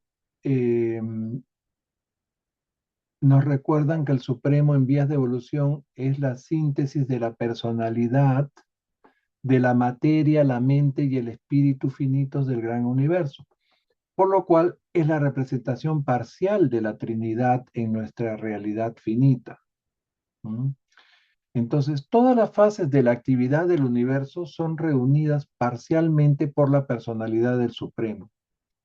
Y yo he dicho varias veces que si la Trinidad fuera un Dios, fuera un solo Dios, y ese Dios actuara dentro de los límites del gran universo, ese Dios sería el Supremo. ¿Mm? Pero ¿qué tiene que ver todo esto con la providencia? Bueno, sabemos que la Trinidad no es Dios, la Trinidad es un ente corporativo que tiene sus funciones. De la misma forma, la providencia es una función. La providencia es la sumatoria de todo el sobrecontrol supremo en lo no personal dentro del universo de universos. Vamos a ver eso en más detalle en los siguientes párrafos.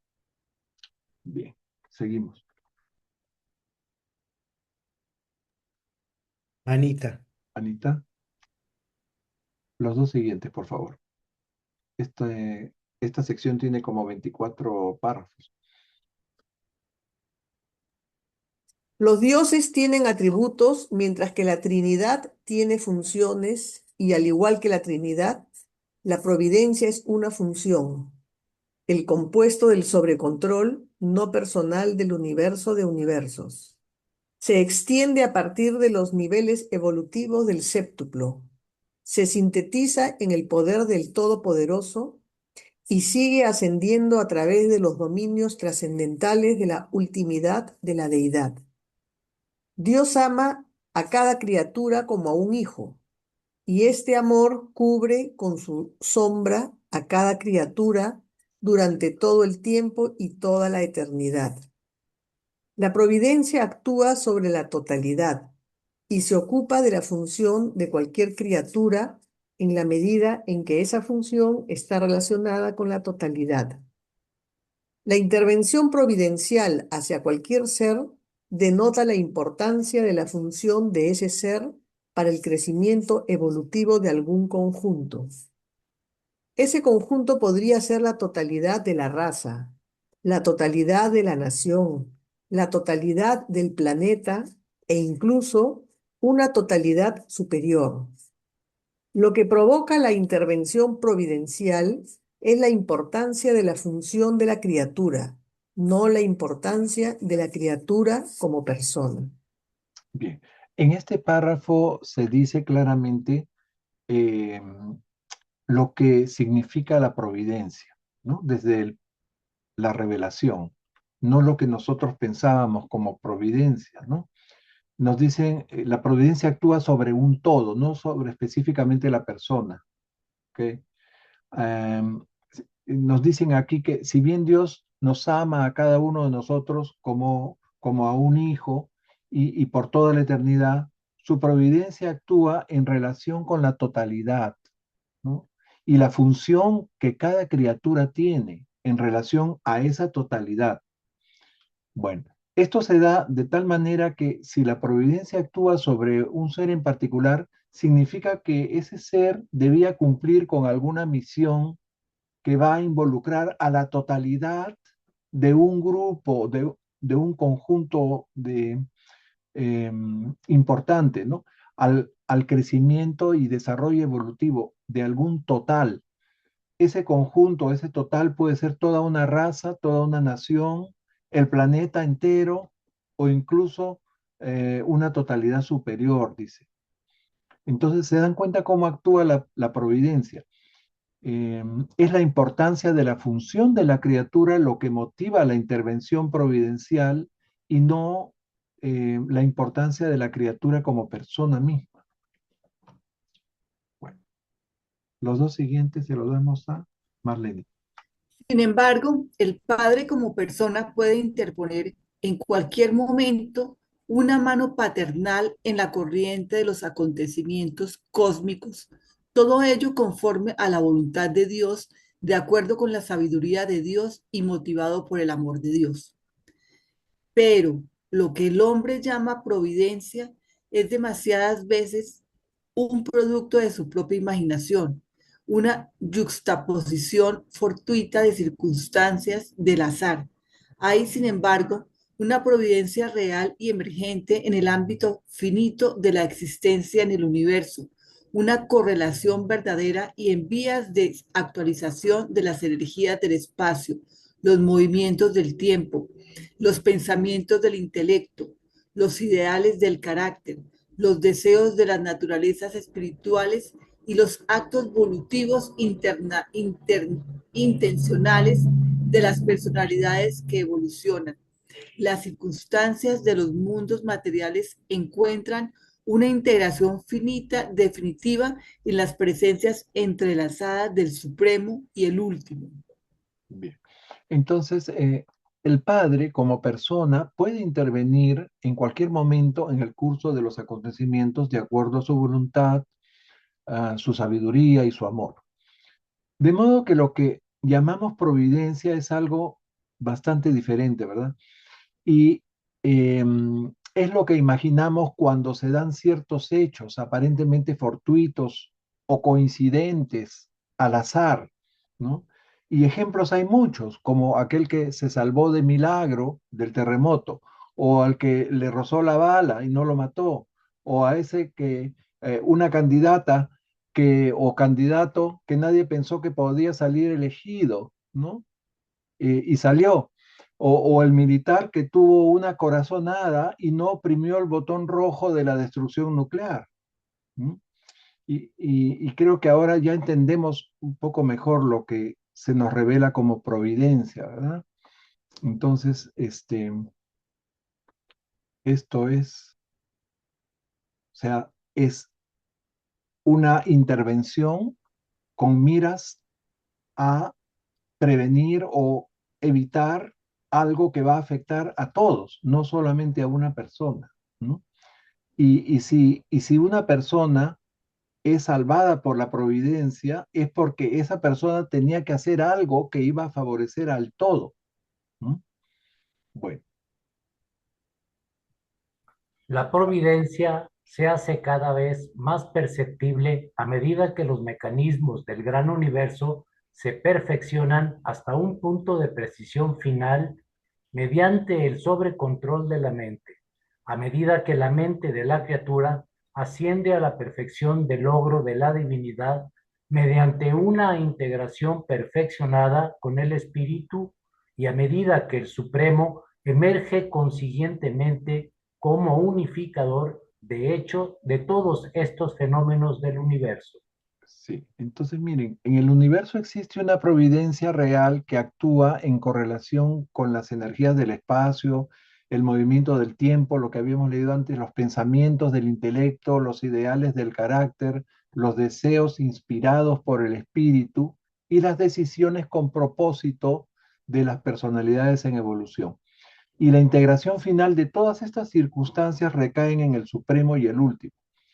Y en la medida de que los mecanismos se perfeccionen y queden bajo el control absoluto de la mente, y que esa mente asciende a la perfección del logro de la divinidad, integrándose con el espíritu, la providencia se hará más discernible, se va a comprender mejor, y el Supremo emergerá como el unificador real de todos esos fenómenos. Seguimos. Renato. Renato Carrera no está. Ketty. Ok. Algunas situaciones increíblemente fortuitas que se dan ocasionalmente en los mundos evolutivos podrían deberse a la presencia del Supremo que emerge gradualmente como anticipación de sus futuras actividades en el universo. La mayor parte de lo que los mortales llaman providencial no lo es. Su juicio está muy limitado en este sentido por la falta de amplitud de su visión sobre los verdaderos significados de las circunstancias de la vida. Muchas de las cosas que los mortales consideran como buena suerte podrían ser en realidad mala suerte. La sonrisa de la fortuna que regala ocio no merecido y riqueza no ganada podría ser la mayor parte de las aflicciones humanas.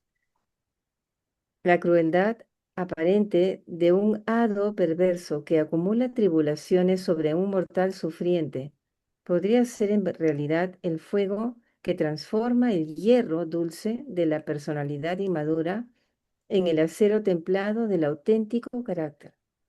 Bueno, acá nos ilustran cuán equivocados estamos con respecto a la providencia cuando juzgamos ciertos eventos o circunstancias de la vida como buena suerte o mala suerte. Desde una mirada más amplia, o sea, con visión de futuro, lo que podríamos calificar como lo bueno que le pasó a alguien resultó ser su peor desgracia, ¿no? Y viceversa. Bueno, seguimos. Mario. Mario no está, creo. Ahí voy, Ahí está ahí Mario. voy. Existe una providencia, gracias. Existe una providencia en la evolución de los universos y las criaturas pueden descubrirla en la misma medida en que adquieren la capacidad de percibir el propósito de esos universos que evolucionan.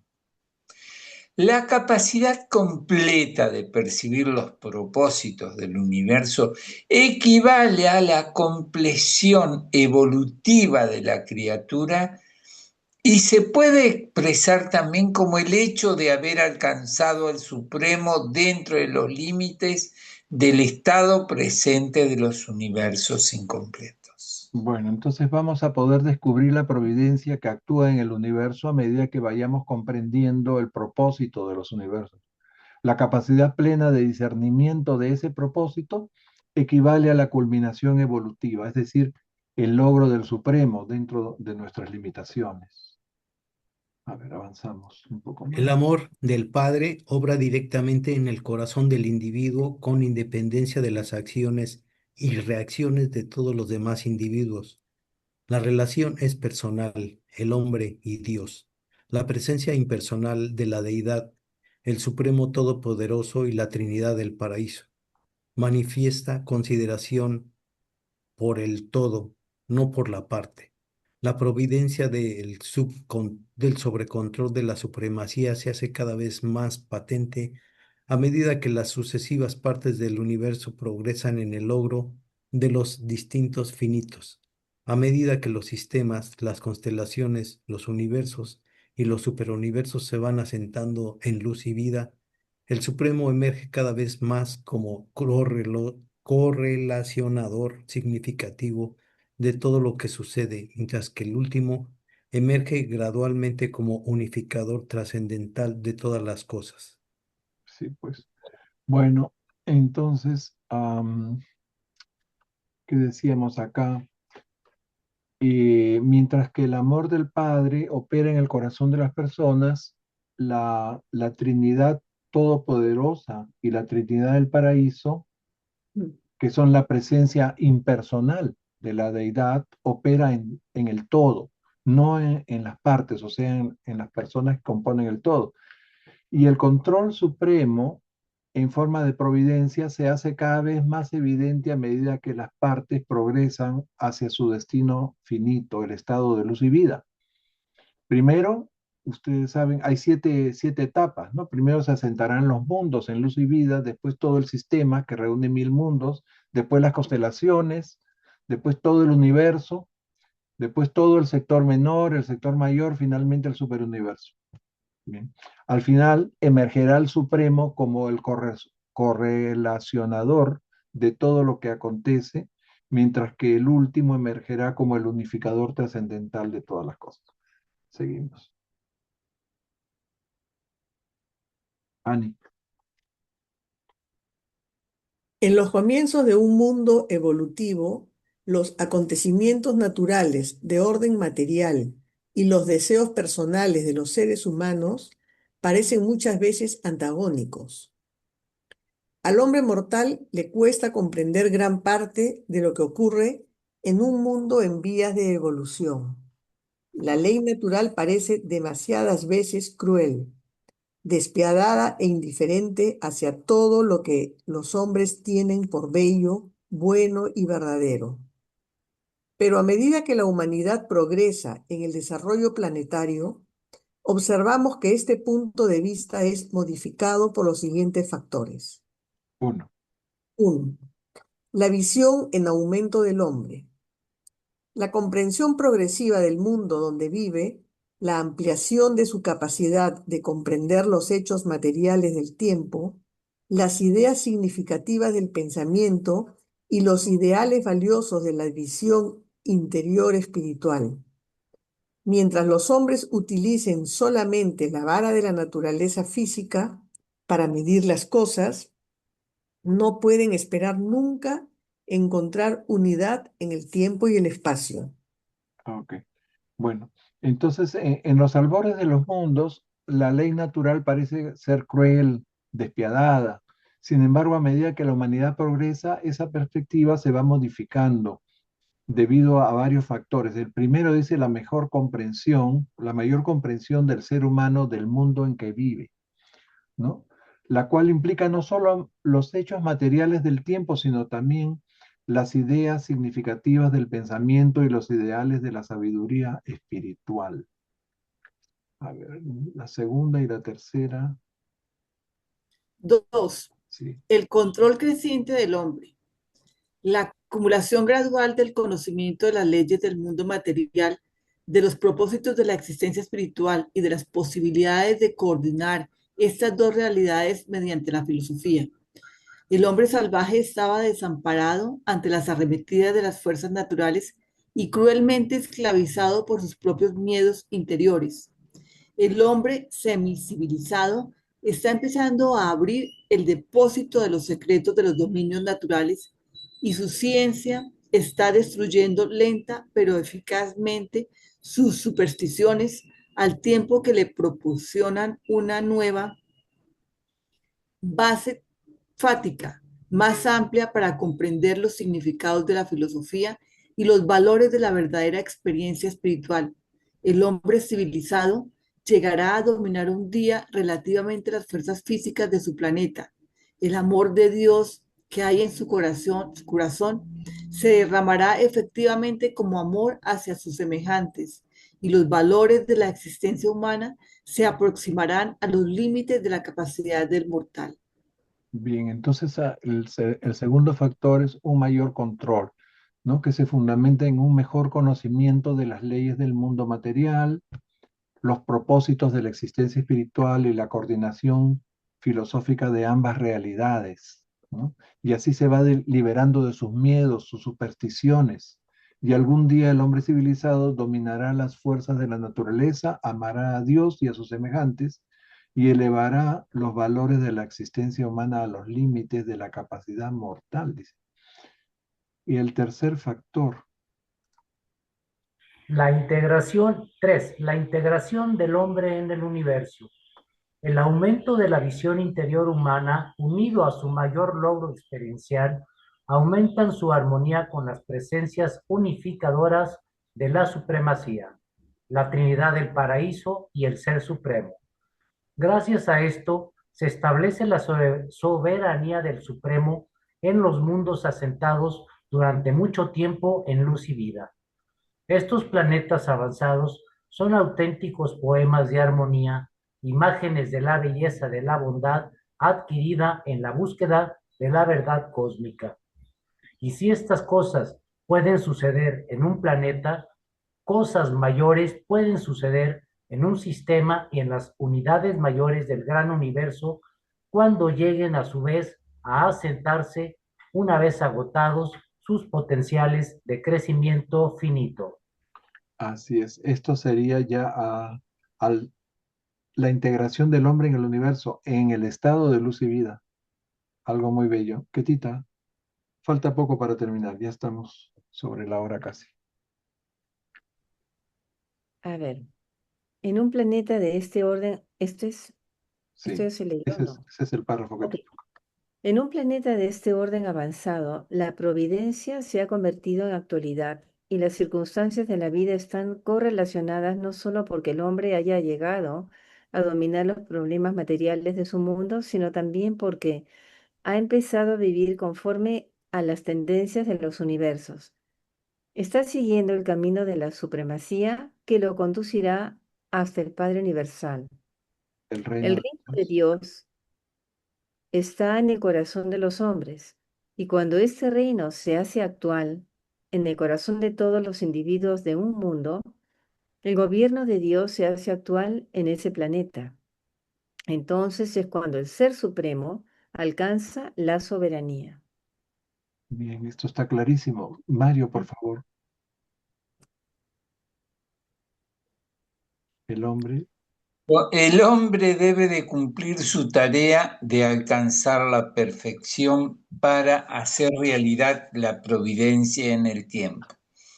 Pero el hombre puede desde ahora saborear por adelantado los significados de eternidad de esta providencia cuando reflexiona sobre el hecho universal de que todas las cosas, buenas o malas, trabajan unidas para hacer avanzar a los mortales conocedores de Dios en la búsqueda del Padre de todos. Sigue, por favor. La providencia se hace cada vez más perceptible a medida que los hombres van subiendo de lo material a lo espiritual, del logro a una visión interior espiritual completa. Permite a la personalidad ascendente detectar armonía en lo que hasta entonces era caos. La mota de la Morontia representa un avance real en esta dirección. La providencia es en parte el sobrecontrol del supremo incompleto manifestado en los universos incompletos.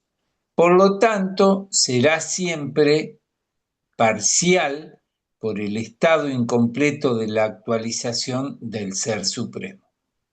Y 2.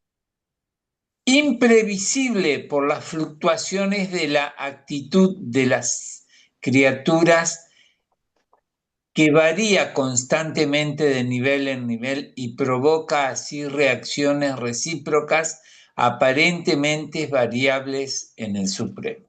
Gracias. José Luis, por favor, continúa. Cuando los hombres rezan para que se produzca una intervención providencial en las circunstancias de la vida, la respuesta de sus oraciones es muchas veces en cambio en su propia actitud hacia la vida. Pero la providencia no es caprichosa tampoco, es fantástica ni mágica. Es la emergencia lenta y segura del soberano poderoso de los universos finitos, cuya presencia majestuosa detectan a veces las criaturas que evolucionan durante su progresión en el universo. La providencia es la marcha segura y certera de las galaxias del espacio y de las personalidades del tiempo hacia las metas de la eternidad. Primero en el supremo, luego en el último y quizás en el absoluto. Creemos que esta misma providencia existe en la infinitud y consiste en la voluntad, la acción y el propósito de la Trinidad del paraíso, que motiva así el panorama cósmico de universos y universos. Patrocinado por un mensajero poderoso que reside temporalmente en Urantia. Muy bien, muchas gracias. Este último párrafo es bien claro, ya tenemos una idea clara de lo que es revelado como providencia. Bien, quiero terminar agradeciéndoles a todos por su presencia y a invitarlos este lunes 17, que, bueno, me han invitado al grupo de Ángela Gutiérrez de Urantia desde el Amor para presentar un tema. El tema es del cristianismo al libro de Urantia, una experiencia personal. Entonces, eso va a ser este lunes a la hora de costumbre, a las 6, en el grupo de Ángela Gutiérrez, ¿ok? Están invitados. Gracias. Nos vemos el próximo Dios les bendiga. con el siguiente documento. Una preguntita. Estos que se presentado por una persona, o sea, un ser que está ahorita habitando en Urantia, o sea, esos son invisibles para nosotros. El mensajero poderoso sí es invisible. Es un mortal que ha llegado al paraíso, que ha formado parte del cuerpo de la finalización, o sea, ha llegado a espíritu de sexta etapa, y después ha sido abrazado por la Trinidad y convertido en mensajero poderoso. Se le puede ver. Es un finalitario que, bueno, ya no está al servicio de la Trinidad ahora. Ok, amigos, muchas gracias Amén. a todos por su presencia y participación. Adiós.